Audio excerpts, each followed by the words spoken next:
abazigu balumiri bamenye Eklezia ya Kasuzi Parish mu LC ekisansa mu luka Katonto era akayitawuni kanso bano bageze n'ebintu bikozesebwa mu kusinza okubadde emizindalo amatala g'Eklezia ebitabo ne kalondo omulala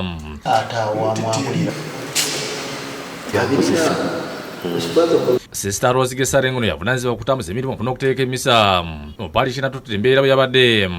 nga bakamula okuzindwa abazigo amaaso gaagukira ku omusindaalo w'ekibeera n'ensanga nga musindaalo tesiriiwo ku byuma byayo okussa amaaso ogubeera amplifier nga nayo bamenyeewo amplifier teriiko mulimu n'omusindaalo nawo okutaali munda mu byuma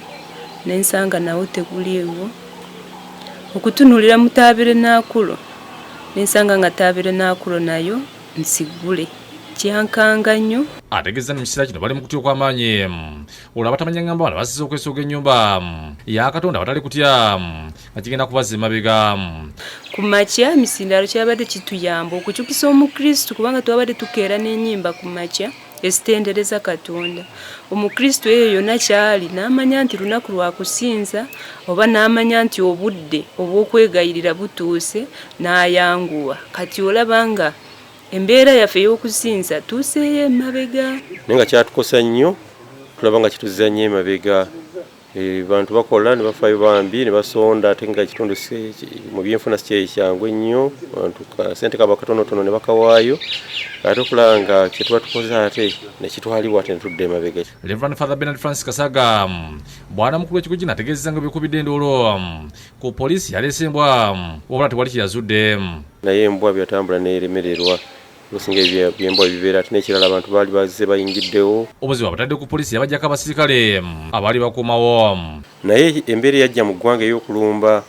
police stations entonotono ekiragiro ne kiyisibwa okubajja baveeyo naffe tukyatuleka n'abaffe mu bwe bagendera abamu ku bapoliisi abasabira mu kifo kino nga bakulembeddwa mu ssentebe w'ekyalo kino Lawrence Mutebi ne baliko boogedde ku ekyo ekyaguddewo omulundi gubadde gwakubiri nga bajja okumenya Kasozi Parish tetumanyi kigendererwa kyabwe tetumanyi kiki tetumanyi ani wabula twekanga batumenye basooka ne babba nti eza foonu bbiri omufazi amaze okujja ne bakomawo ne bayingira mu Eklezia ne babbamu kuga byetaagisibwa byonna naffe bituluma bintu byaffe era ekyamazima tugamba nti mu budde buno obw'ekisiibo Mukama abantu bonna abawo okwenenya avunaanyizibwa kulonyiza kuziba emisango poliisi erakaye yekujjulamu kugera ku leekulu n'essimu ategeezezza nga bategedde ku nsonga eno ng'okulonyiza kugenda mu maaso. But I've got some group, but investigations are still ongoing. Kiza Bone yakusakidde Guleno ku Lwakede TV.